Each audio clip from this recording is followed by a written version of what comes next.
Hello, we are back. I don't know why. I almost felt like that we weren't here last week. It's been a long Me week. too. I This almost, really has been a long week. it feels like it's been 2 weeks since the last time we've been here, but we were here last week. Yeah. And the week before that was all the break, but it really does Yeah, feel it like was we Easter, weren't. the last one. Yeah, this past week's kind of felt like 2 weeks. It's been horrific. It's been way too long. It's been a long week, weird week, but we're here now. The episode. Welcome back to episode. We never know. We never know. I know we're close to 30. We We- gotta be close to 30. Yeah. I'll have to go back and recount. I have no idea. If I had to bet, I want to say we're in episode. I'm gonna say 27 or 28. That's what I would say too. That feels right. Sounds about right. But yeah, but today's episode, so we're kind of branching off into a new topic. I know the last couple of topics kind of somewhat been intertwined here and there. Well, last Sunday was our Easter. That's right. Last Sunday was our Easter episode, even though it was a week late. But yeah, then last weekend was the Easter episode. Then we had a couple topics that kind of intertwined back there. But then this was a kind of just a side topic that I had thought of. It was I don't know if anyone here has seen it. I was telling them about it last week, but movie, it's on his last week in theaters, so if you haven't seen it, go see it because it really is an amazing movie. But a movie called Project Hail Mary, and there was one scene in particular that kind of like made me think it's something that I feel like we may have done a topic similar to this a long time ago.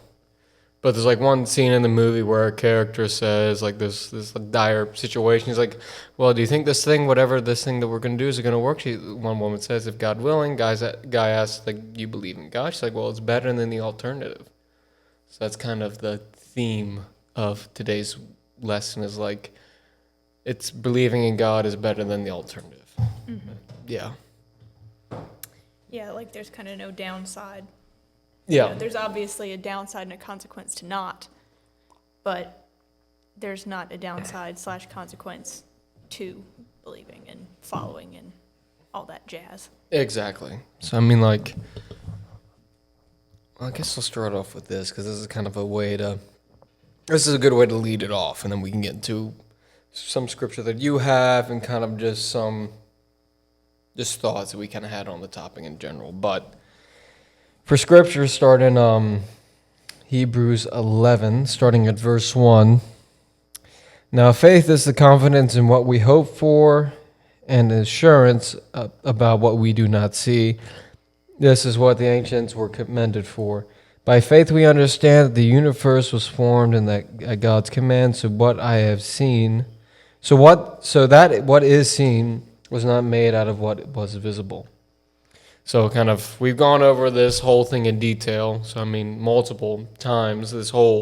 Basically all of chapter 11 kind of goes into detail about like, kind of like things we hope for, things that God has done, even though we've not visibly seen it, or things that God has done for us that we have seen or that we've heard about. But a lot of it is like, not blind faith, that's a bad way to put it, but kind of like hope and assurance. Mm-hmm. And it's for the reason of us having faith. So it's kind of like, for us, not today, because of course this is written at a time where many of these people either had a chance to see Jesus, or in the time where it's still fresh in people's minds. We now live in a time where some people say, well, this story's kind of been lost to time. We don't know if it's real. It could be false. Well, people have altered it for their own personal gain, so clearly it must be a bad thing, and it must be clearly false, and yada, yada, yada, yada.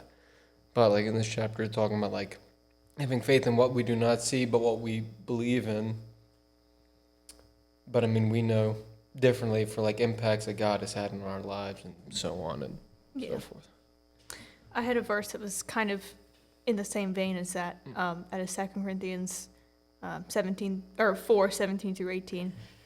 It says, "For our slight momentary affliction is producing for us an eternal weight of glory beyond all measure, because we look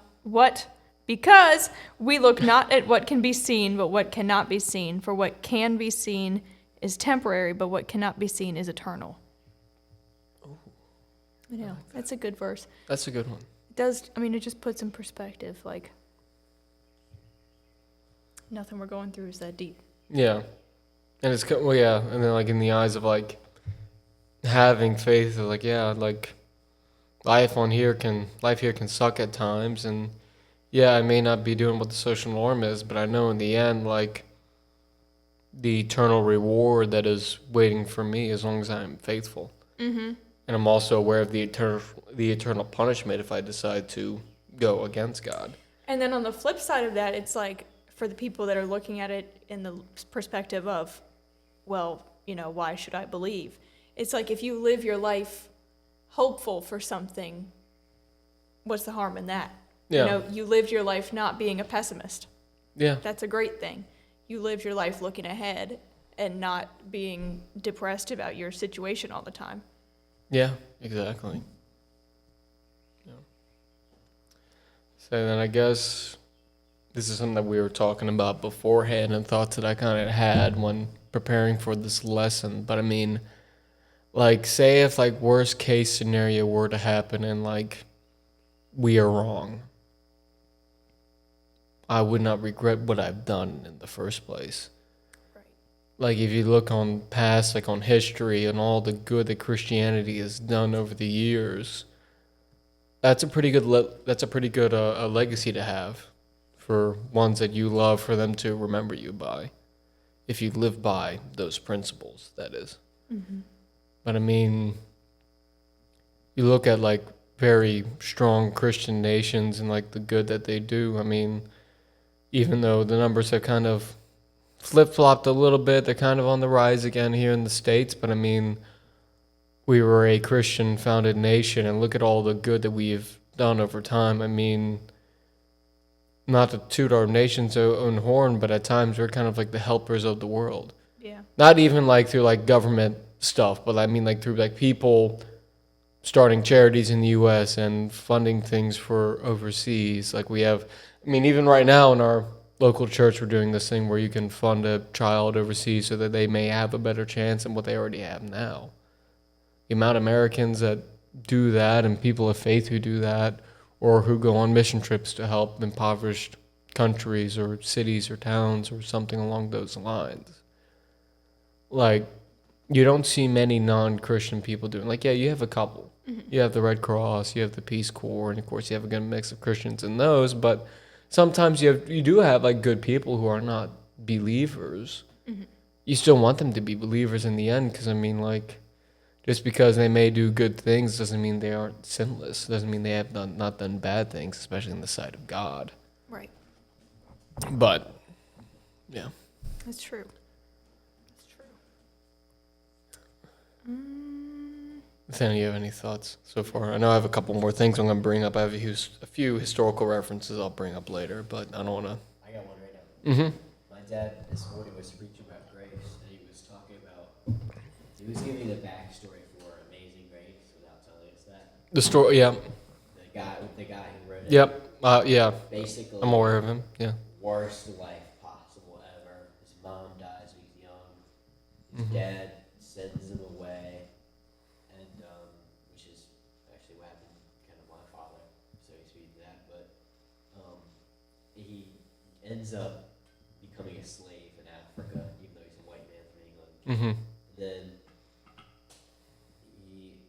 his father sends a ship, rescues him. Mm-hmm. Because his father turns around and a little bit, and then he ends up going back to Ireland after his ship sinks, and he has to get to shore, and he eventually starts working on a slave ship and works his way up to become captain of a slave ship, Mm-hmm. and he starts reading the Bible while he's at sea, and he starts to realize that his life of being a slave captain involved in that industry is not good, and he needs to change his ways, and he becomes a Christian, Mm-hmm. and he becomes a pastor and leader of a church, and the area that he was in was, the industry was leaving the area, and the people were struggling, Mm-hmm. a lot of them were starving or malnourished and not doing well in life, and he started to help them and try to make the community better, and that's kind of the life that you can live before and after Christ. Is you can have the worst life ever, but if you have faith, trust in God, and you can start to build your life to be better as a Christian, and then you can help other people. Yeah. It's actually kind of what your dad was talking about this morning in a bit. He wasn't talking about Amazing Grace, but one of the things he was bringing up this morning was like making your life a testimony for someone else. Yeah. Like living by faith and setting an example for others, for people to realize, okay, I knew them then, but there's been a change. I don't know what it is, but there's been a crazy change where like I know that person would have done things like what they're doing now. My boy St. Alfred said, I'm paraphrasing here, but he said, I desire to live rightly as long as I live, to leave behind me with others the memory of me in good works. Mm. And once you start to live in a way where you want to lead others and inspire others to faith, even if that leads to, in the case of like many of the apostles, Yeah. or the Yeah. disciples, Apostles. Yeah. To death. being executed, Yeah. or having to face really personal pain. Yeah. Go through that, you know? No, that's a good point. Yeah. Say, kind of like what I was saying before, like that's a really good point of what you were bringing up. I think one of the points I kind of wanted to hammer home on a bit. Watch out. Oh, maybe one. Did you have any other points that you wanted to bring up? I I had, didn't want to jump the gun. I know I've been. well, I had a verse that Droning kind of on. goes along with that. Oh, okay. From Philippians 3, which I've used this verse a lot. It's probably my favorite verse, but Philippians 3:8. It says, more than that, I regard everything as as loss because of the surpassing value of knowing Christ Jesus my Lord. For his sake I have suffered the loss of all things, and I regard them as rubbish in order that I may gain Christ. So it's kind of like, going off of that, it's the things that we give up or the things that we leave behind when we choose to walk the path of faith. We kind of do have to look at them as rubbish, as sad as it is, like, Yeah. especially when it comes to like leaving people behind or what have you, but it's not worth turning back for because you've got so much better things ahead of you. Actually, this actually reminds me of another point that I was meaning to bring up. I'll go back to my other point later, but this kind of goes hand in hand with this one. We were talking about it earlier, but like how, like looking again at the argument of like, well, believing in God is better than the alternative. You have nothing to believe in and nothing that's grounding you. You're just going off hands free. You're doing whatever you like, whatever it may be, but that sometimes, like we talked about before, like sometimes there are people who are not believers, but they do good works. They're good people overall.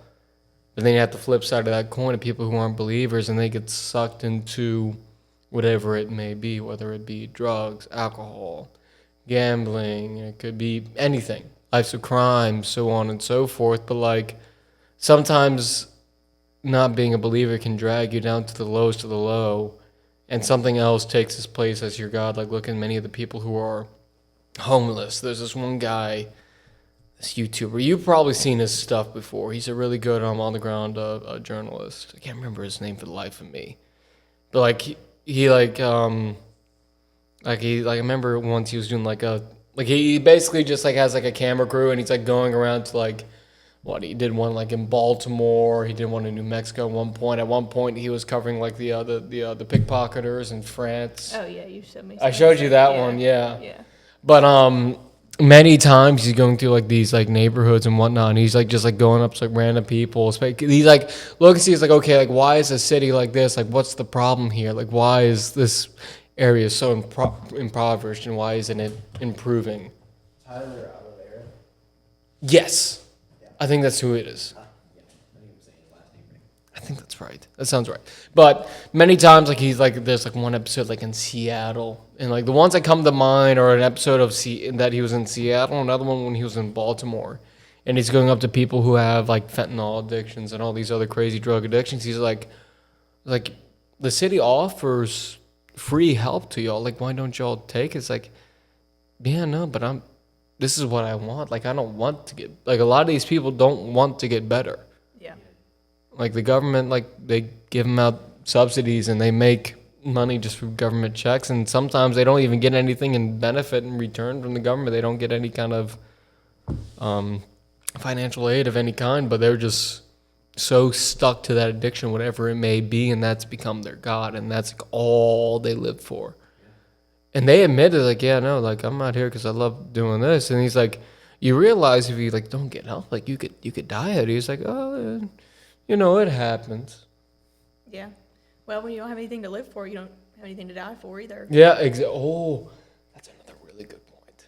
Trademark. That is a really good point. Copyright. I think that's been used a lot. Really? I've never heard that. You've never heard that? No. Oh, yeah, no, I've heard that quite a bit. Yeah. Really? No, I've never heard that. But it makes sense. Yeah. Kind of like, yeah. Maybe not that verbatim, but many things that are very similar to that. I can think of a few movies where a line like that's been tossed around. That's funny. Yeah. But yeah, no, if you have nothing to believe in, yeah, you have nothing to die for. Yeah. You know, because in many cases, it's kind of like going back before what you said about the apostles.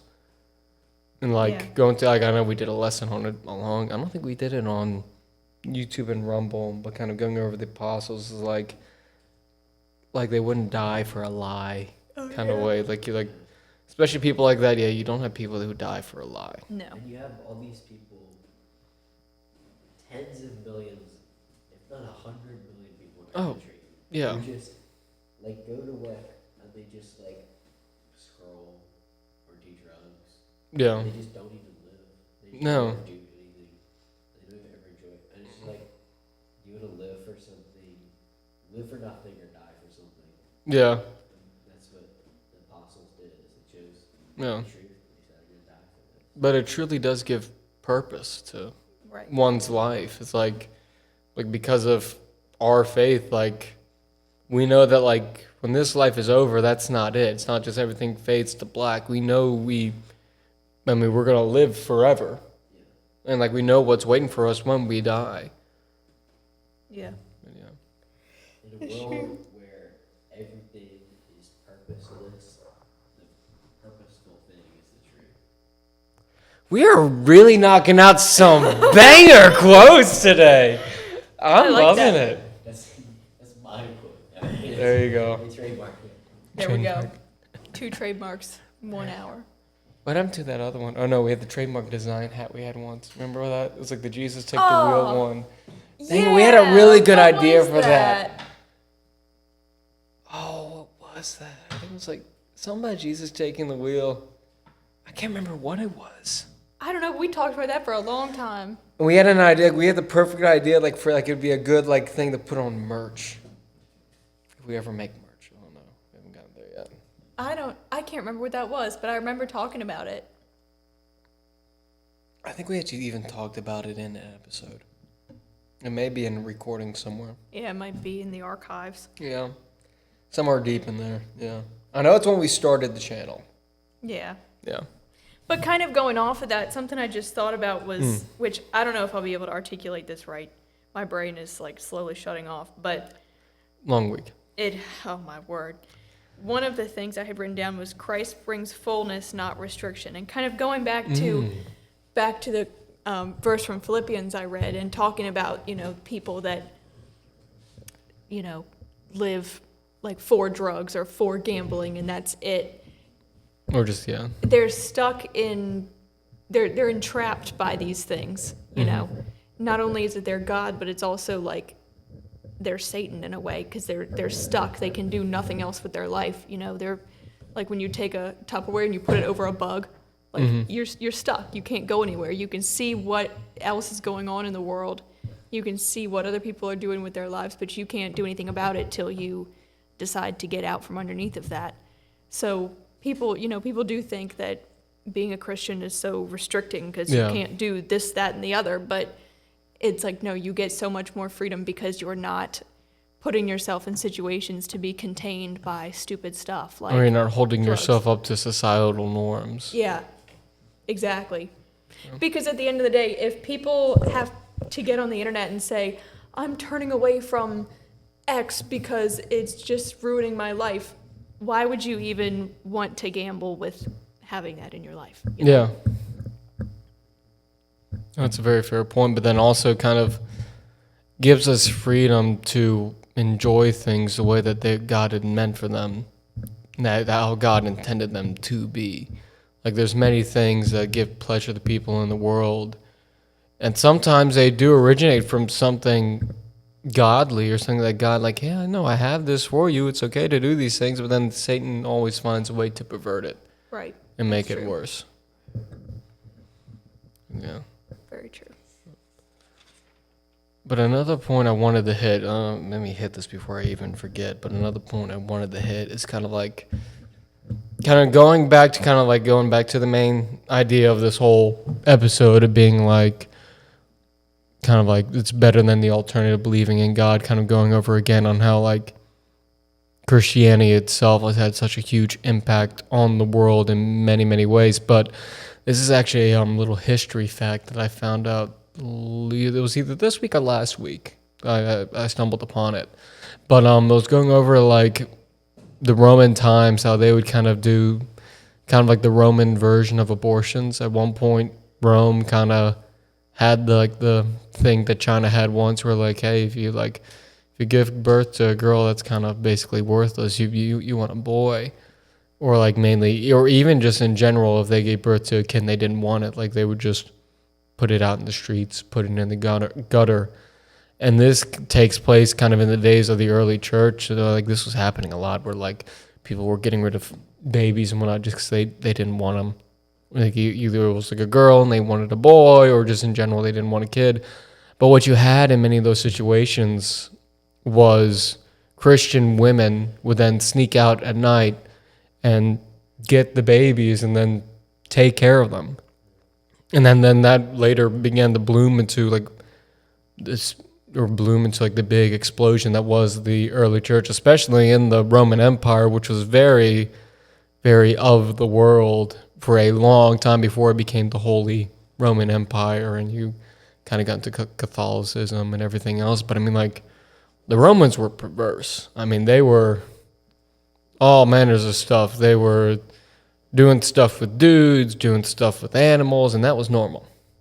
That was 100% completely normal. That was the social norms. Even found out, actually, I did find out there was actually many Roman emperors that were gay. A lot of Roman emperors that were gay. Not Caesar, though. So what? Not Julius Caesar. No, not Caesar, but he didn't have a wife because he appointed his nephew. So yeah, all that stuff kind of found out recently, but yeah, no. And also, I found out there's some. I think it may have been in Greece actually. I don't think it was Rome. It was kind of like there's some army, I think, in Greece, and like they took Battle Buddy to a whole new meeting. It'd be like, okay, like, yeah, don't let your buddy die, or you're not gonna be able to do stuff together later. It's kind of messed up. Yeah. But hey, I mean, that's a very wrong thing to believe in, but there. That's what we beat y'all to. Yeah, well, but like the way they put it is like, well, imagine if you're fighting with your wife and kids, you would definitely put in more effort because you'd want to protect them. So I mean, like, I get it. Is it messed up? Yes, that's very disgusting. But put it in reverse and it makes sense. And you know what? Yeah, if my wife and kids are on the line, yeah, I'd be putting in that extra effort. Oh yeah, you ain't touching. But no, just going back. I digress, but kind of going back into the main point of like how like yeah, in the end of the day, like there's a chance that like of course I don't believe it because I've personally experienced that God is things that God have done in my life. I've witnessed the Spirit. But like in worst case scenario, we're wrong. I would not change a thing.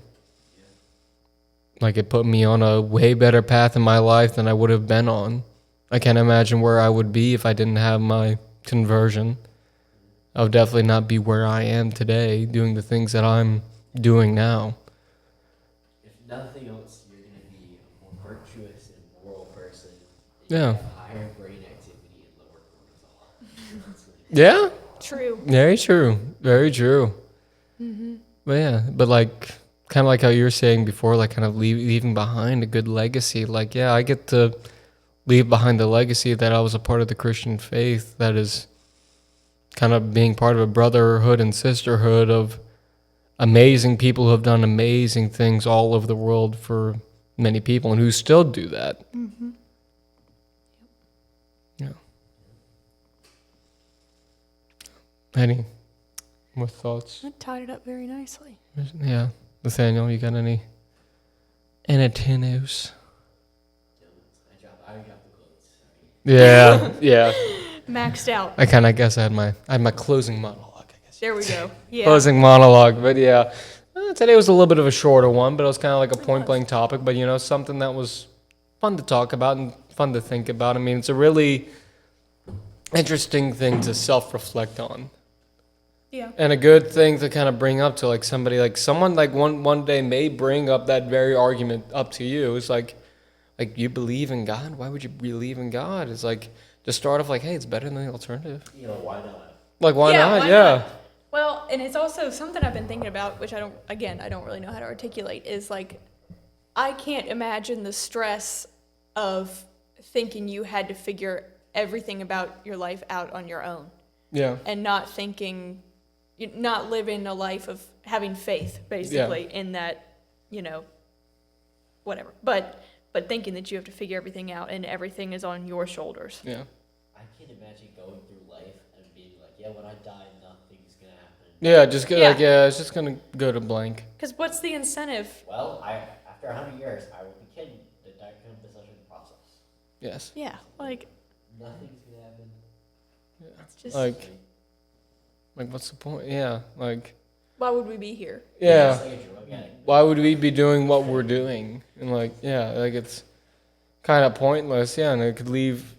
It's the way that many people think, though. Yeah, it is. And kind of looking on the flip side of that coin, being looking at all the good Christians have done all over the world, people who kind of have that mindset. It's well, I'm not gonna wake up tomorrow, or it's when I die, nothing happens. I'm just gonna go to sleep, and the pain and suffering that the world has caused me, that God would answer and God would heal that suffering. But that's what leads many people to commit suicide or to do all these crazy school shootings that we've seen over the past couple of years. People have no value of life. Mm-hmm. That even leads us into, that's actually, I'm surprised we didn't pop up on that too. We kind of brought it up a little bit, but kind of there's a different outlook on life and everyone else's life. Yeah. You're not thinking just inward. You're thinking about your friends, and maybe you may have some friends who are not believers, and you think, well, when I die, they're a good friend. I love them. I care about them. When I die and they die, I want them to be with me. So then that leads you to share the gospel with them. Yeah. True. But yeah, I think that's kind of about it. I can't think of much else. No, that tied it all up. Yeah, very nicely. I don't know if this next topic we're about to go into it may have a couple connections to this. Maybe. I think it has a few. There's a couple I can think of that your dad brought up this morning. Spoiler alert, we're going to be going into the book of James. We're going to do a little series on the book of James. And that's the only time it appears in the New Testament. But there is 1 James and 2 James because there's the Apostle James, and then you have the half-brother James. But yeah, no. So we're going to be doing a deep dive into the book of James. We're doing it, and we're about to start doing it on our Sunday morning services here, and kind of glancing over and reading over. This could be brings up a lot of really good questions, ideas, just a lot of interesting stuff that I think we can do some nice deep diving into. There's a couple connections to what we just talked about here, but yeah, we'll just see how it goes. Mm-hmm. But anywho, so yeah. God loves you. Jesus loves you. Jesus died and saved you. Believe in him is better than the alternative. Have faith. And let there be assurance to your faith like we have. So that you know that your faith is not in vain. But yeah. We'll see you next week.